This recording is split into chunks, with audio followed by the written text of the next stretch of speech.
May little helper tayo. Hello, guys! Sabi mo, dali. Hello, guys. Anong gawa mo? Sapay dami. Tulong ka kay mama. Oh, puro na to sampayan. Yung ating kwarto. Kasi ngayon, 1 week and 1 day, Sunday ngayon, guys, is, ayan, puro ulan pa rin hanggang ngayon. Sobrang putik sa labas. Hindi tayo makapagsampayan. Madilim. Ang dilim. Ang kulimlim ng langit. Hindi tayo makagala. Puro putik pa sa labas. Ay, ano ko? Ha? Wag na yung mga damit na malalaki. Iahangir ko yung malalaki. Yung maliliit lang ang ipit mo. Bebe, malaki yan. Isa nga cellphone na cellphone. Mangungulit. Sapay. Kung sabi ko sa'yo nung malaki, wag na. Yung mga panty lang sa'yo. Diba? At maliit na damit. Kasi hindi nga pwedeng isisipit yung mga damit na malaki. Ay, hindi ito pwedeng ilagay dyan. Malalaki to. Ito dami. Dami. Oo. Ito. Grabe ang ulan. Sa inyo rin ba? Sa mga nanonood, nasaan kayo? Nasa Pilipinas? Maulan din ba sa inyo? Grabe ang ulan dito sa Bicol. As in, walang pahinga. Araw-araw as in. Maging maputik. Kaya hindi tayo hindi tayo makagala. As mabuti din. Iwas gastos. So, dito lang tayo sa bahay. Ganyan. Mag-ayos ng bahay. Almost finished na yung pintura natin sa labas. Nagta-touch up na lang si Papa Alden doon sa mga ibang part na wala pa. And ngayon ay 9 o'clock. 10 o'clock na yata. Naglaba ako. And alam nyo, yung ibang labahin dito, nung last day pa nilabahan, mga 3 days na nandito pa rin yung mga yan na nakahangin. Mga basa pa rin. Tapos ngayon kailangan na ulit natin maglaba. Basa pa rin yung iba. Ay, ayun. Kailan ba matutuyo? Hello. Nasaan yung nasampayan? Ano sa kabila? Ay, ikutin mo.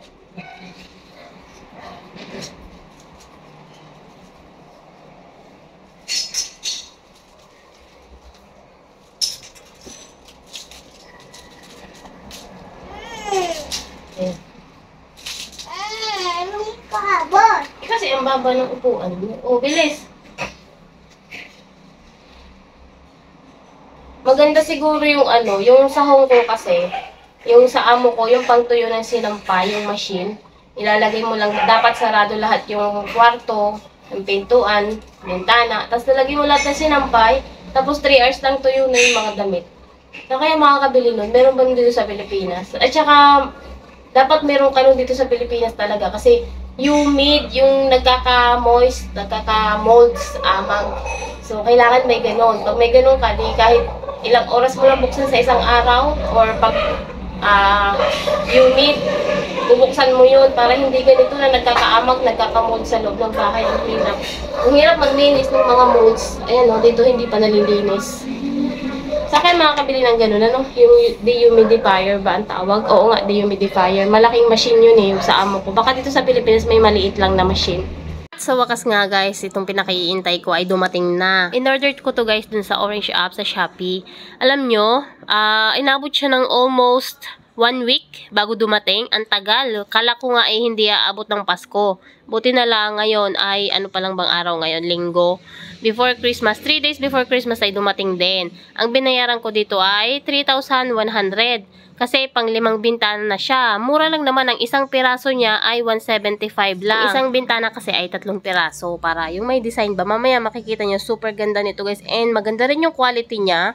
Maganda yung tela niya. Tapos ano na siya, yung ring ba, ring curtain. Ang kulang na lang talaga dito ay kortina. Tapos yung ibang bintana natin wala pang sliding window pero may kortina na. Naku, magdudumi agad to. So siguro hindi ko na lang ilalagay yung ibang kortina na doon sa mga wala pang bintana. Dito muna tayo sa may harapan na meron na siyang sliding window at saka doon sa kwarto ng mga bata. Si Ella nga ay nag-i-enjoy sa sa pag-open nitong ating mga kortina habang nagsasampay si Papa Alden ng mga damit-damit.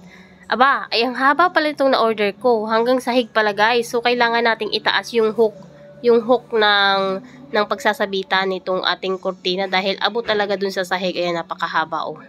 Pero satisfy ako dito sa na-order ko kasi makapal yung tela, yun yung gusto ko. Tapos yung color niya talagang nag-match dun sa ating paint. Gray din siya.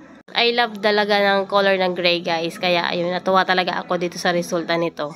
Nung na-post ko nga to sa Facebook, naku, ang daming nagtanong kung saan ko daw binili.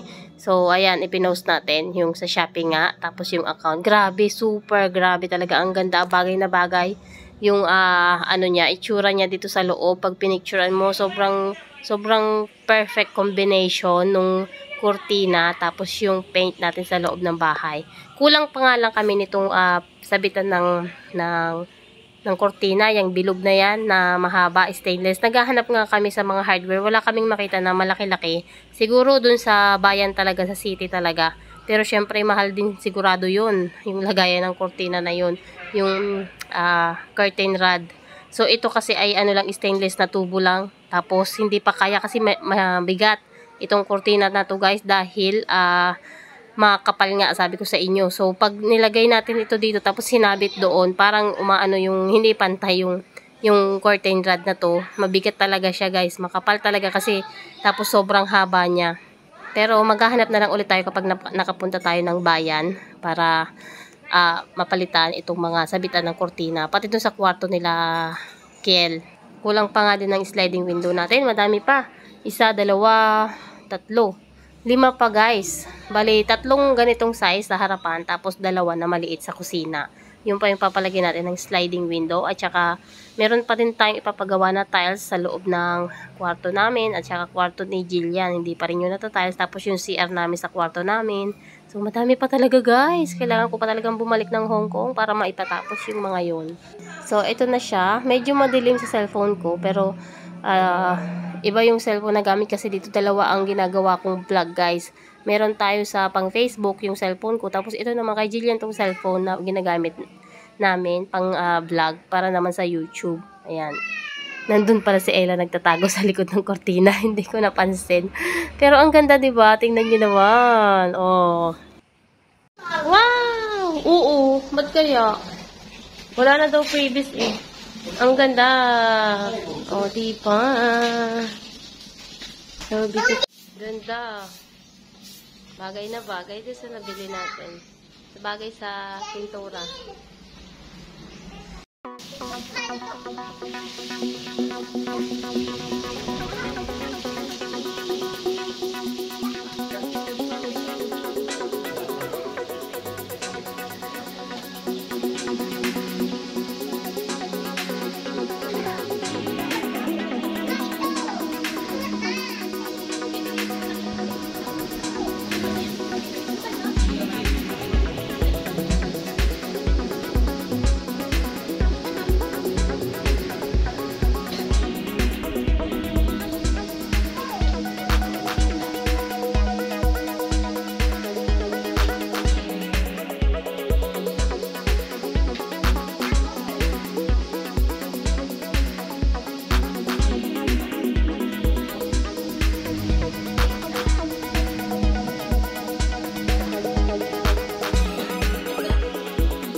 Ganda na.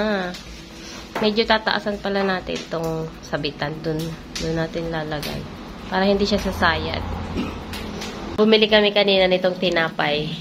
35 ang isa. 2 yung binili namin. Tapos, ito 35 din. So, 100 pesos na para makamerienda ka. Nagugulot ako sa presyo! 100 na to! Palastik na yan. Tinapay lang at saka palaman. Grabe talaga pag wala kang income everyday na 1,000. Wala. Nga. Ang astig ng pintuan namin na to, guys. Grabe. 3 years mahigit na. Never ko nakitang may kalawang. Ito nililinis ko lang kasi masyadong madaming mga fingerprints. Tapos madami mga hawak-hawak and yung water drop or yung watermark. Ang ganda. Wala talaga siyang kalawang guys. 2,500 pesos lang to ha. Tapos sa CR pag ginagamit na laging basa talaga everyday. Worth it talaga yung 2,500 plus may doorknob na din kasama. Magkano ang nagastos namin sa pagpapakisame at ano ang sukat ng bahay? Kadalasan ng tanong ng ating mga kababayan na gusto rin magpagawa ng bahay ng mga OFW katulad ko. Nakalibre kami sa labor dahil asawa ko po yung tumulong doon sa mason na gumawa nito. Ang sukat ng bahay na to na pinaglagyan ng Hardiflex ay 7x7 or 49 square meters. Yung sala, dining at isang kwarto. Nasa 30,000 yung papagawa namin. Simple lang kasi siya guys. Nakalibre nga tayo sa labor. May nauna na kasing kwarto na pinagawa kasi paunti-unti lang po ako magtrabaho pag may pera lang. Marin pa yung ginamit dito sa unang kwarto na pinagawa namin, pati doon sa isa pang kwarto ng mga bata. Bali 3 kwarto kasi itong bahay na to. Kaya hindi ko ma-estimate yung lahat ng nagastos dahil pa isa-isa ang pagpapagawa namin. Yung buong sukat naman ng bahay ay 10x7 po. Ayun, sa likod. Bakit walang poste ang bahay mo, sis? Meron yan guys, kaso ang ginawa namin, pinaplat na namin dito sa labas yung plastering, kaya ang kapal po ng aming wall. Sa loob naman, ayan, makikita nyo yung kantuhan. Sa labas lang namin pinaplat. Grabe, sobrang kapal talaga nung aming wall na to. Ang daming ang poste nito guys, kung makikita nyo lang nung ginawa ito, sobrang daming poste nito, parang pwedeng second floor. Dumating na rin yung pinakaiintay ko na kortinang napakaganda. I love gray talaga. Noon pa yan talaga yung gusto ko sa loob ng bahay. So, ito na si Kuya. Halos 3 days bago dumating ng bahay dahil pre-order po ito gagawin pa nila kapag umorder ka. Pero 'di ba ang bilis? 3 to 4 days nandito na. And yes, 175 pesos lang per piece nito. Depende pa yan sa haba. Ang yung in-order ko nga ay 7 feet. Ay napahaba naman. Baka yung 6 feet kasya na 120 by 120 yung sukat ng bintana namin. Super excited nga akong ikabit to dahil grabe pagbukas ko pa lang tapos nung nahawakan ko siya, ang kapal ng tela guys, as in. Ito talaga yung gusto ko sa kurtina, yung ganitong texture ba. Plus yung prints niya super simple lang, tapos bumagay talaga dito sa aming color ng aming wall. O diba, hindi naman halata na I love gray sa loob ng bahay. Halos lahat ay may touch talaga ng gray. Bali, itataas na lang namin yung sabitan para hindi siya sumaya dyan sa sahig. Pero overall, as in, I love it. So saan ko ba to binili? Ilalagay ko sa comment section yung link. Doon kayo umorder guys. 175 per piece, depende pa sa haba. Kung katulad nito yung bintana nyo, much better 6 feet lang yung orderin nyo guys. Tingnan nyo naman yung texture, oh, makapal na tela talaga yung ginamit at hindi tinipid. Order nga ulit ako para doon sa iba pang bintana doon sa kwarto kasi pang sala lang to guys. Bali 5 set yung binili ko. Cash on delivery yan, kaya order na kayo sa link sa comment section. Yun lang, don't forget to like and share. Ang ganda na sis, sofa na lang talaga ang kulang. Matagal ko na nga ding pinaplano ang sofa talaga, pero alam nyo, nung binaha kami dito na 2 beses na, nagbago na yung isip ko. Sabi ko kahoy na lang na upuan kasi hindi agad masisira kahit na mabasa. Iba na kasi ang panahon ngayon, dati hindi binabaha, pero ngayon tingnan mo halos umulan lang kahit walang bagyo. Talagang binapasok kami ng tubig hanggang bintana ng bahay na dinner time nga namin. Tortang talong at saka yung mais. Nagluluto ba kayo ng ganon? Inuulam nyo rin ba yung mais? Kahit nga dito sa dining namin, wala rin kaming upuan. Nasira na yung mga plastic na binili namin dati. May nag-comment kasi dun sa isang picture na pinost ko na nasa sahig lang kami lahat nakaupo habang nag-iinom. Dahan-dahan lang guys. Hindi pa naman masyadong kailangan. Kaya okay lang kahit ganyan muna tayo. Mag-iipon na ulit tayo pambili ng sofa. Ay, upuan na kahoy pala. 4 years nagtrabaho sa Hong Kong. Galing sa utang ang negosyo. 100,000 pesos, inutang lang sa bangko sa Hong Kong at ipinatayo nitong eatery. Pagtapos sa college ng mga anak, ilang taong naging domestic helper. Yan ang kwento ng kapatid ko. Dati siyang DH sa iba't ibang bansa katulad ng Kuwait, Qatar, at nag-Hong Kong din. At nung nasa Hong Kong nga siya, silang mag-asawa ay nakapagdesisyon na maglagay ng eatery dito sa harap ng bahay namin. Tapos na rin palang mag-aral yung kanyang 3 anak at lahat nakatapos ng college and thanks God may CPA pa siya, oh. Kaya dito ko masasabi na minsan maganda rin naman ang umutang kapag sa negosyo mo gagastusin. Katulad nga nitong ginawa ng kapatid ko. 4 na taon lang siya sa Hong Kong, nag-for good na siya at nagmamanage na siya nitong kainan niya. Kaya akong bumalik ng Hong Kong, no, mag-a-apply na lang ako ditong taga-hugas. But kidding aside, naging inspiration itong kapatid ko. Grabe, sobrang tagal niya rin talaga naging DH. Mapatapos yung mga anak niya, masuportahan kami ng mga kapatid niya. Sobrang laking tulong talaga nung naging DH din silang dalawa ng kapatid ko. Tapos ako naman gumaya na din, kaya nga may nagsabi sa amin na buong pamilya daw namin ay katulong. Pero ayos lang kung ganito naman yung makikita mo na improvement sa buhay namin. Simple lang pero masaya naman kami. Kung mapadaan pala kayo dito sa Bicol, Barangay Tinangkian, Libmanan, Camarines Resort, itong aming eatery, Parma Eatery, sabihin nyo lang malapit sa 411 Resort. Ito yung masasabi kong magandang epekto din ng pangungutang na ilagay sa tama at napalago yung inutang. At yung bahay ko pala, ayun, nasa pinakalikod. At yung isa pang kapatid ko nasa Oman, ayan naman yung blue yung bubong, at ito namang nasa harapan ay kay Ate Helen na may-ari ng kainan. Kung magaling tayo sa isang bagay, huwag tayong matatakot mag-risk.